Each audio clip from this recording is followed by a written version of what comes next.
Hello and welcome to the Tissue-Gnostics Academy, a webinar series where we ask researchers in our network to present their research, methods, and publications. My name is Carly Briffa, and in this video, we are joined by our guest, Nadine Bayer, from the Department of Dermatology at the STARI Lab at the Medical University of Vienna. Thanks for joining us today, Nadine. When you're ready, you can start.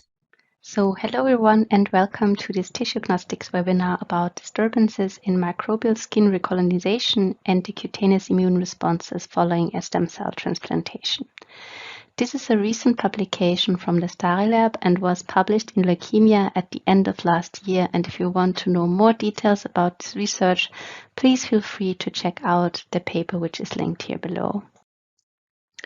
Before presenting the study in more detail, I first want to give you a brief introduction on how a stem cell transplantation works and why it is necessary. So patients receiving a stem cell transfer suffer from a disruption in their blood building system, which often results in diseases such as leukemia or immunodeficiencies. As a form of treatment, stem cells from a healthy HLA-matched donor are then collected either from growth factor-stimulated peripheral blood stem cells or from cord blood stem cells. Before the transfusion, patients undergo a so-called conditioning regimen that constitutes of both chemotherapy and/or radiation and eradicates the patient's own diseased bone marrow prior to the stem cell transfer. When successful, the infused stem cells repopulate the patient's body and start differentiating into different types of new and healthy blood cells. The first cells, which can be seen in the peripheral blood, are cells of the innate immune system, so neutrophils, monocytes, and NK cells. And at later time points, cells also of the adaptive immune system, especially CD4 T cells, also repopulate their blood again. After the stem cell transplantation, so in the first 3 weeks, the patients are severely immunocompromised and very prone to various infections with both bacteria, viruses, and fungi. At later time points, when the immune cell numbers start rising again, the so-called acute graft versus host disease is the most common complication that these patients face. In acute GvHD, the donor T cells recognize the host tissue as foreign, which can lead to inflammatory responses in the skin, liver, or gastrointestinal tract, or also all 3 organs simultaneously. Acute GvHD is a life-threatening condition as about 1/3 of all patients do not respond to the first-line therapy, which includes corticosteroids. To this day, it is not yet completely understood how acute graft versus host disease develops, but the current working hypothesis describes 3 stages, starting with severe tissue damage caused by the conditioning treatment, so the chemotherapy and/or radiation. This then leads to the release of inflammatory cytokines like TNF-alpha or interleukin-1, as well as pathogen-associated molecular patterns like LPS, resulting in the activation of host antigen-presenting cells, which on their part then activate the donor T cells. In acute GvHD, both cytotoxic CD8 and CD4 cells then cause severe tissue damage and further promote the inflammation. Apart from these mechanisms, the microbiome composition of the gut can also play a crucial role in the development of especially intestinal graft versus host disease, as shown by some publications referenced here in case you are interested.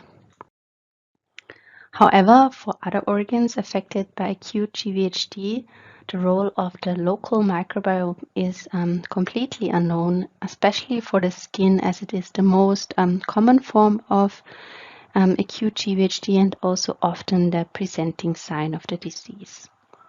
For other inflammatory skin conditions, however, a disturbed skin microbiome is strongly associated with disease, most prominently atopic dermatitis, but also chronic wounds and acne vulgaris, for example. So, to investigate the role of the skin microbiome in acute GvHD in more detail, we recruited a patient cohort of 50 individuals undergoing stem cell transplantation and took samples at 5 predefined time points up to 1 year after the stem cell transfer. We collected both skin and stool samples to look for changes in the microbiome composition, as well as additional skin biopsies to investigate changes in the cutaneous immune response. All of our patients received antimicrobial therapy prophylactically as part of their standard care, which are linked here in this table below. From all 50 patients, around half developed graft versus host disease in the 1 year observation period, which can be seen here. So to investigate the microbiome composition, we chose 16S amplicon sequencing, and in total more than 1,000 samples, so from both patients as well as healthy volunteers, which were also sampled longitudinally, were measured. In addition, we also looked at the spatial distribution of the skin bacteria and cutaneous immune cells by combining 16S FISH with monoclonal antibodies for CD45 in the skin sections. So from the sequencing data, we first compared alpha diversity of stool and skin samples after the transplantation and could observe that the diversity in the skin was much more stable after 1 year when compared to the microbiome of the gut. In the gut, we could see a significant decrease in alpha diversity after the transplantation, most prominently around 14 days after the transplantation. In patients that later developed an acute intestinal GvHD, shown here in purple, you can see that these patients did not recover at later time points when compared to patients which were unaffected by GvHD. This initial drop in the alpha diversity is probably a result of the conditioning regimen that the patients receive in combination with the broad-spectrum antibiotics, which seems to drastically influence the diversity of the gut, but not so much the skin. We next stratified our patients only the GvHD patients based on disease onset. And for the skin, you can see that there's a significant decrease in the alpha diversity after GvHD development on the skin, while the same trend could also be observed for the stool samples. In the skin, however, the alpha diversity was also predictive of disease severity, with much lower alpha diversity values in the severe GvHD cases, and that even before disease onset when compared to mild GvHD cases. In addition, in skin GvHD, we also saw an increase in relative abundance of Staphylococcus species after GvHD onset. These results were also confirmed by cultivation of skin swabs, as well as a FISH probe specifically targeting Staphylococcus species. So here you can see that the Staphylococci mainly colonized epidermis when compared to healthy controls and are only found in very low numbers in the dermis. In addition to quantifying the Staphylococcus species, we also applied a FISH probe targeting all bacteria, which can be seen as these small red dots here in the image, and we then combined it with a CD45 monoclonal antibody for the leukocytes. Upon quantification, we observed a decrease in the cutaneous leukocytes in both the epidermis as well as the dermis after the conditioning treatment, which was to be expected. However, we were surprised to see the same effect also for the bacterial colonization in the epidermis. So this effect was only apparent for the bacterial colonization in the epidermis, but not the dermis. And the same observation was also made with the fish probe only targeting the Staphylococcus species. In addition to the quantification, we also looked at the spatial distribution of the leukocytes and the bacteria in the skin. And here you can see that we saw an increase in the colocalization around day 14, but only in patients that later developed an acute GvHD. And this was also true for not only the fish probe targeting all bacteria, but also the fish probe targeting specifically the Staphylococci.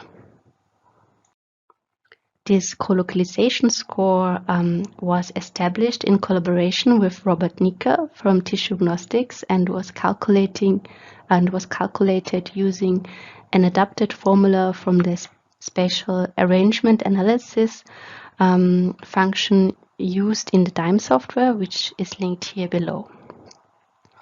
The algorithm was also benchmarked using CD45 positive and negative cells, and we then calculated ROC curves for both the epidermis, dermis, as well as the whole skin sections, and could observe an area under the curve of nearly 1 in all skin sections.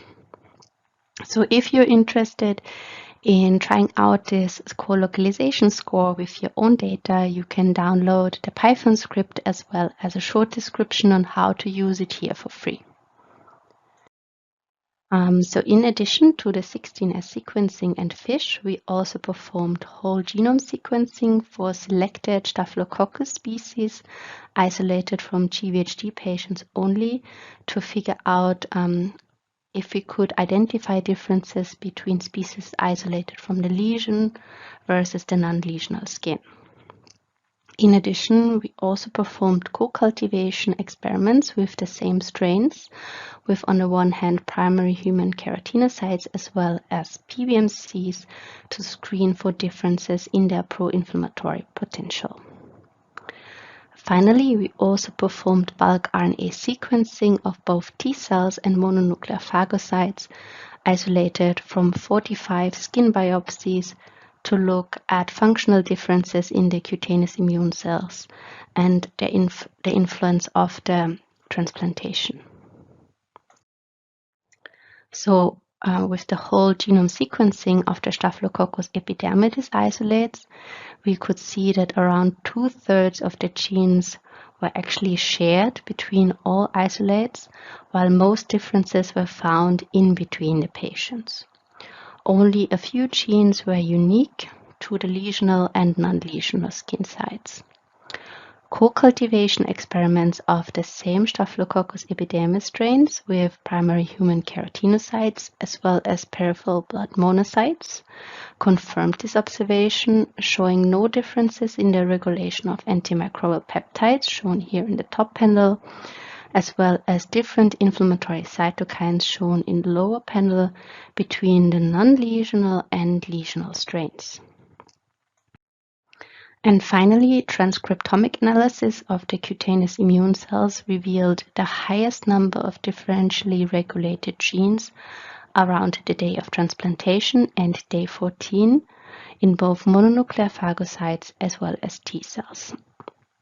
Upon further pathway enrichment analysis, we observed an upregulation of NOT-like receptor signaling, cytosolic DNA sensing, as well as antigen processing and presentation around day 14 in the mononuclear phagocytes. Simultaneously, in the T cells, we saw an enrichment in responses to LPS, as well as positive regulation of NF-kappa beta signaling. And at later time points, so day 100, there was an upregulation of T cell receptor signaling pathways. So to cross-check this, we also looked at receptor-ligand pairs from T cells and mononuclear phagocytes and could confirm an increased expression of CD28 and CTLA4 with CD80 around day 100 and day 365. In addition, we also observed an increased expression of receptor-ligand pairs involved in chemotaxis and cell migration around day 14. So to sum up, our data suggests that in addition to the known pathomechanisms of graft versus host disease, changes in the recolonization dynamics upon the conditioning, as well as overgrowth of Staphylococcus species in the skin of acute GvHD lesions may augment antigen presentation and increase activation of the T cells. However, as this is only the first study investigating the effects of stem cell transplantation on the skin microbiome, further research is needed to evaluate strain-specific effects using whole genome sequencing in a larger number of patients. And with that, I thank you all for listening, and if you have any further questions about this project, please don't hesitate to reach out to either me or my supervisor, Georg Stary. Thank you all.